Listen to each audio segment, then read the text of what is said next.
Hey there, I'm Sarah Graham, here to share tips on how to make big moves and relocate without losing your mind. In this session, we're going to talk about pets, and if you remember my first video, you'll recall my cat, Tiger Lily.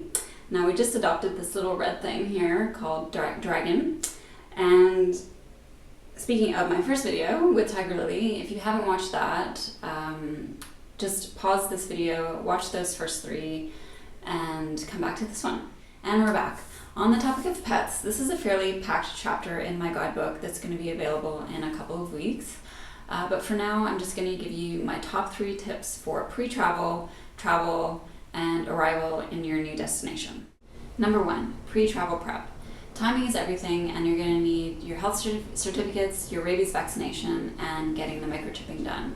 When it comes to that health certificate, it may need to be in multiple languages. For us, traveling into the Czech Republic through Germany, Germany was our first point of entry into the EU, so the forms needed to be in German. Not so important to be in Czech, but I had them in that language as well. Better safe than sorry. Fortunately, you can find the templates for these forms online.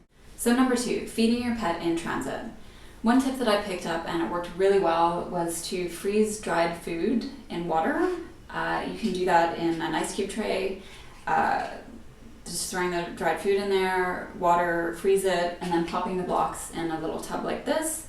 Or what I did was picked up a little plastic tub from Sephora. Actually, they have some great little makeup tubs that you can use for this. Put in the dried food, water, shut it, froze it, then took it out right before we left, and Tiger Lily had something to lick, and then food once it melted. So that worked really well. Just try to keep the tub upright, and of course, pack it in a Ziploc bag just to avoid any wet mess, because that can happen. For animals that have to go into cargo, every airline has different regulations in terms of the crate. Usually, always has to be IATA certified, but just go on their websites and look at the food regulations and how they expect to handle your pet once it's on board. One big tip is to choose an airline that has climate control from start to finish. If your pet has to go into cargo, you don't want it to be waiting on the hot or cold tarmac while the plane's being loaded. Airlines that have climate control will keep the pets in an office and roll them out when they're ready to be loaded. It's just much more humane, and not every airline does that, so just double check with them. So another little bonus tip here is this back rescue remedy. Not only great for humans, but at half the human dose, works great for animals. I tested it out a few weeks before traveling with Tiger Lily. 3 flights from Canada to the Czech Republic. Really wanted to find something to help her relax, and not wanting to go get a prescription for the Benadryl type drugs that are sometimes prescribed for pets, which any pet relocation expert would probably tell you not to sedate your pet. It's a big cause of actual death during travel. So really depends on your pet, what they can handle, if they're going into cargo, if not.